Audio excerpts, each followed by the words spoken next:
conversations. Questions 1 to 5 are based on the following conversation. The answer should be appropriate to the content of this conversation.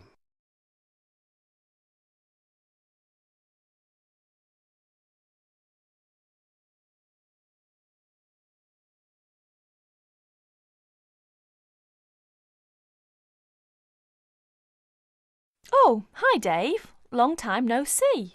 Hi, Maria. I just settled down. I thought I'd drop by. Come on in, take a seat. Would you like anything to drink? I have Sprite and orange juice. Sprite would be fine. Oh, so how have you been? Oh, not bad. And you? Oh, I'm doing okay, but school has been really busy these days, and I haven't had time to relax. By the way, what's your major? Hotel management. Well, what do you want to do once you graduate? I haven't decided for sure, but I think I'd like to work for a hotel or travel agency in this area. How about you? Well, when I first started college, I wanted to major in French, but I realised I might have a hard time finding a job using the language, so I changed my major to computer science. With the right skills, landing a job in the computer industry shouldn't be too difficult. So, do you have a part-time job to support yourself through school? Well, fortunately for me, I received a 4-year academic scholarship that pays for all of my tuition and books. Wow, that's great. Yeah, how about you? Are you working your way through school? Yeah, I work 3 times a week at a restaurant near campus. Oh, what do you do there? I'm a cook. How do you like your job? It's okay. The other workers are friendly and the pay isn't bad. Now you have a chance to read questions 6 to 10 and then answer questions 6 to 10 according to the conversation.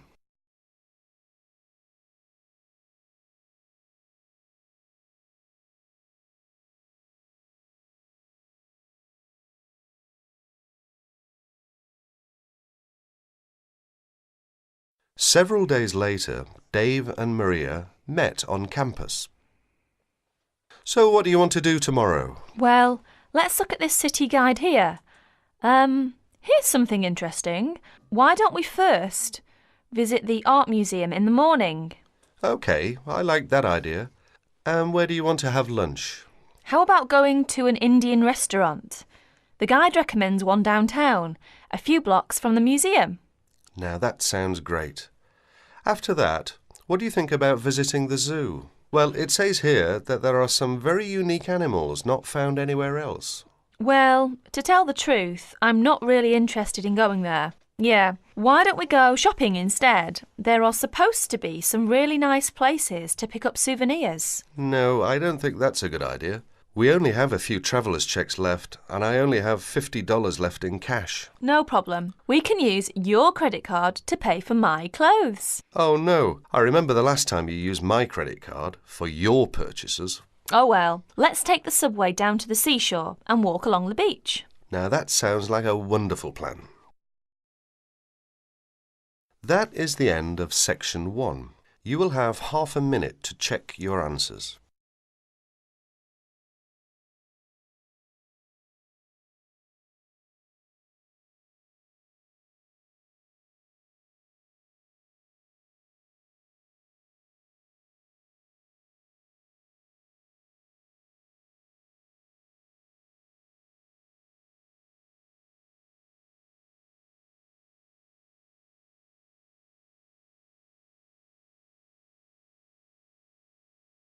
Section 2.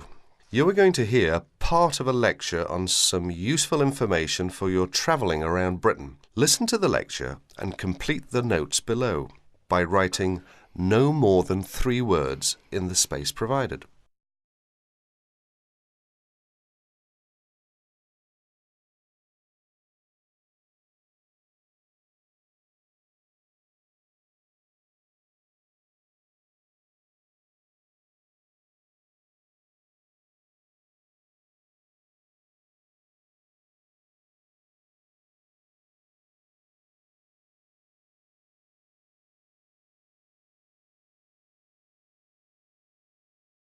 Good afternoon and welcome to the session on Britain. This afternoon, I would like to provide some useful information for you about travelling around Britain. Britain has over 700 tourist information centres. You will find them at major ports, airports, stations, historic landmarks and towns, and holiday centres. So just look out for this sign that says Tourist Information. The staff will be able to answer your holiday queries, as well as provide essential maps, guides and brochures. Tourist information centres at major ports and airports in London and addresses of British Tourist Authority European offices are all listed on the Tourist Information Centres. Now, let's talk about the telephone in Britain. You know, Britain is well supplied with public telephones. Street kiosks take lop coins. In city centres, mainline railway stations, airports and central London underground stations, payphones and card phones are in operation. For the latter, small plastic phone cards are used, and these come in 10, 20, 40, 100 and 200 units and can be bought at post offices, news kiosks, station bars and shops where the green and white card phone sign is displayed. When using the different public telephone systems, make sure you read the dialing instructions carefully. Now let's see the banks in Britain. There are 24-hour banks at London's two main airports. One is Heathrow and the other is Gatwick. Otherwise, banks are normally open from 9:30 to 3:30, Monday to Friday. Barclays Bank and National Westminster Bank offer a Saturday morning service at some of their branches. National Gyrobanks has 42 bureaux de change located in post offices throughout the country in main tourist areas. Opening hours are 9 to 5:30 weekdays, 9 to 12:30 Saturday mornings. One exception to this is the Trafalgar Square office, whose opening hours are 8 to 8 weekdays and Saturdays, and 10 to 5 on Sundays. The Bureau de Change services are available to overseas visitors. Visitors can change their money there. You can also change money at Bureau de Change, large hotels, department stores and travel agents. Be sure to check in advance the rate of exchange and the commission charged, as these vary considerably. Wherever possible, you are advised to use the bank or Bureau de Change, which conforms to the BTA Code of Conduct. In most cases, this is indicated by display of the code.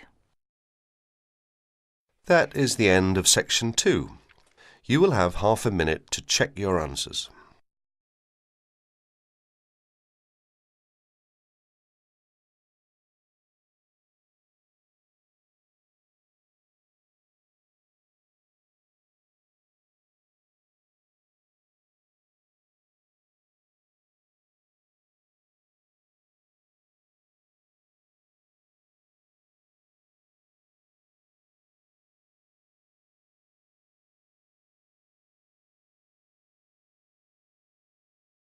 Section 3. You will hear an interview with Dr. Simons. Now you have some time to read questions 21 to 30.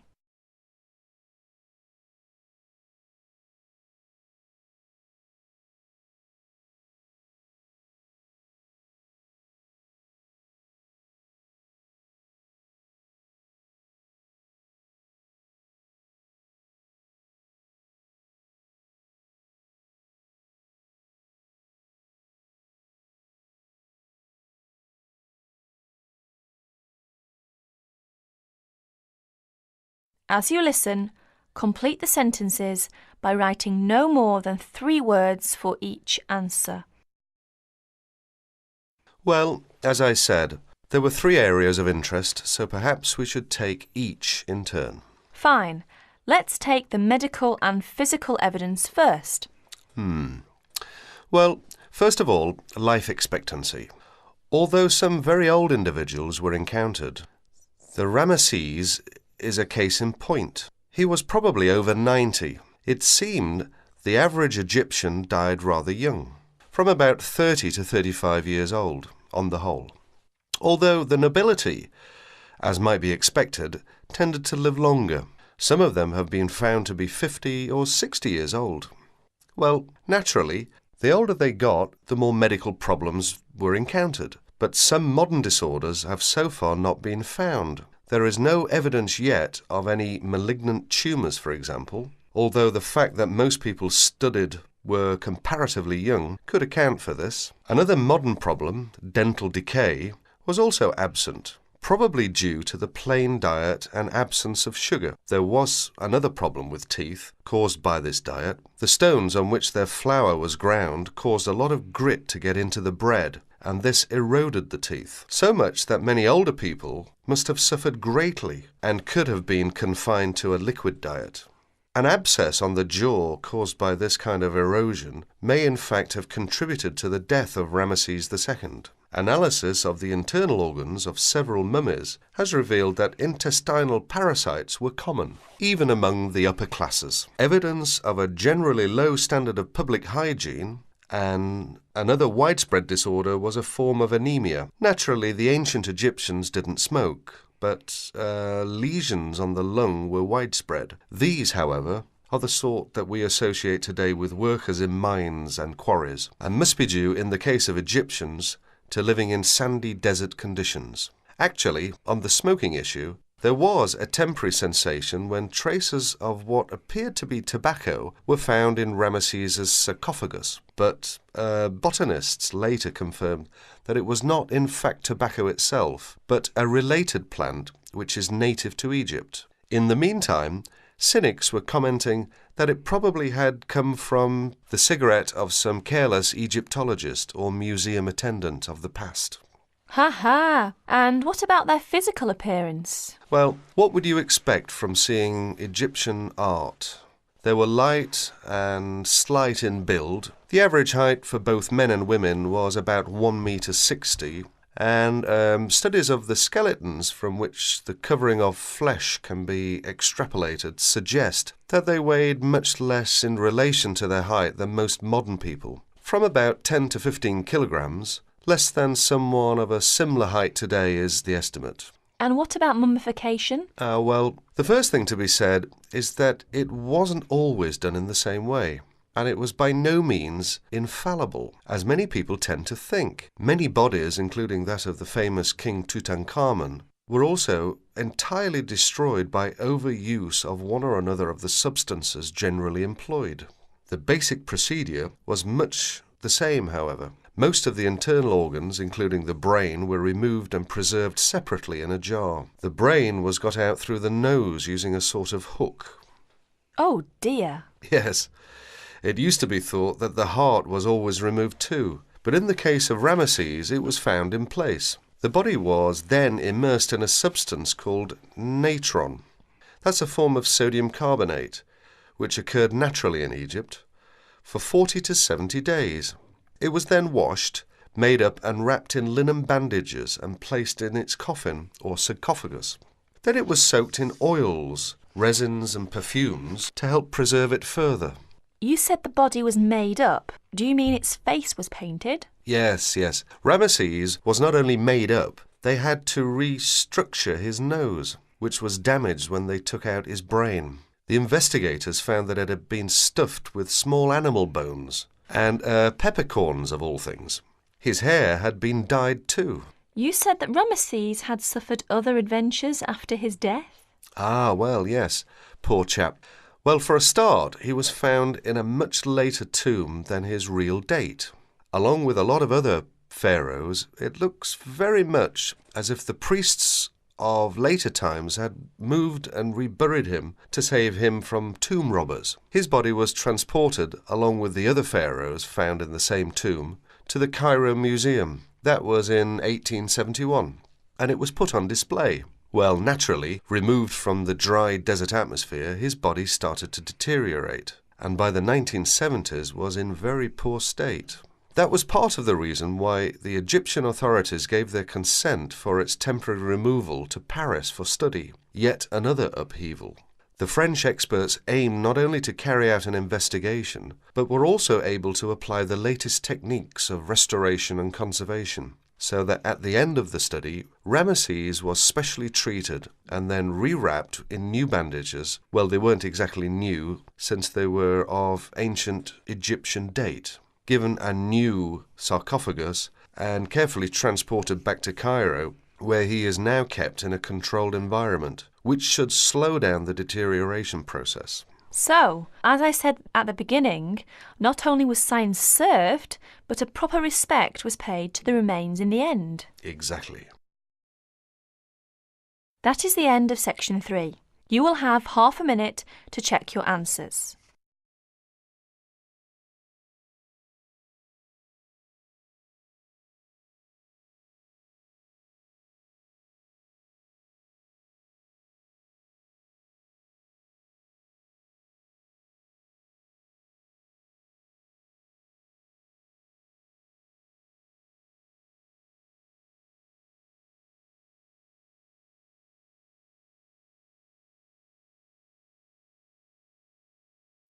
Section 4. In this section, you will hear a talk given by Don Parker, an expert on computer security, about the computer criminals. As you listen to the talk, fill in the gaps numbered 31 to 40. First, you will have some time to look at the notes below.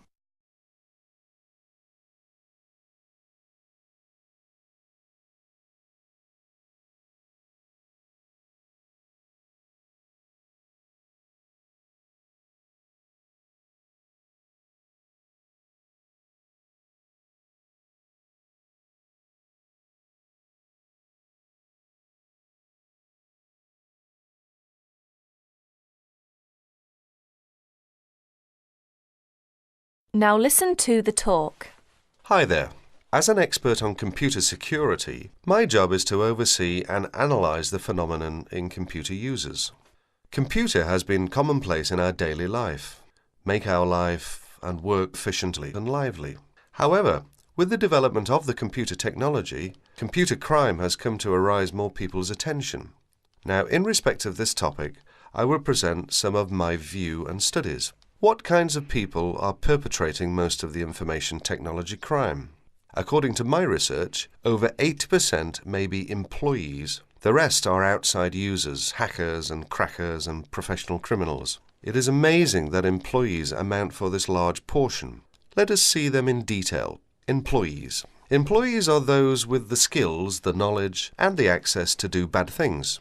Dishonest or disgruntled employees pose a far greater problem than most people have realized. To most supervisors and some experts, they worry that dishonest employees or outsiders can more easily intercept communications or steal company trade secrets. Workers may use information technology for personal profit or steal hardware or information to sell. They may also use it to seek revenge for real or imagined wrongs, such as being passed over for promotion. Sometimes they may use the technology simply to demonstrate to themselves that they have the power over people. This may have been the case with a Georgia printing company employee convicted of sabotaging the firm's computer system. As files mysteriously disappeared and the system randomly crashed, other workers became so frustrated and enraged that they quit. Outside users. Suppliers and clients may also gain access to companies' information technology and use it to commit crime. With both, this becomes more a possibility as electronic connections, such as electronic data interchange systems, become commonplace. Hackers and crackers. What are hackers? Hackers are people who gain unauthorized access to computer or telecommunications systems for the challenge or even the principle of it. Crackers also gain unauthorized access to information technology, but do so for malicious purposes. Crackers attempt to break into computers and deliberately obtain information for financial gain, to shut down hardware, pirate software, or destroy data. The tolerance for hackers as the benign explorer has decreased. Most communication systems administrators view any kind of unauthorized access as a threat, and they pursue the offenders vigorously. And educators also try to point out to students that university cannot provide an education for everybody if hacking continues.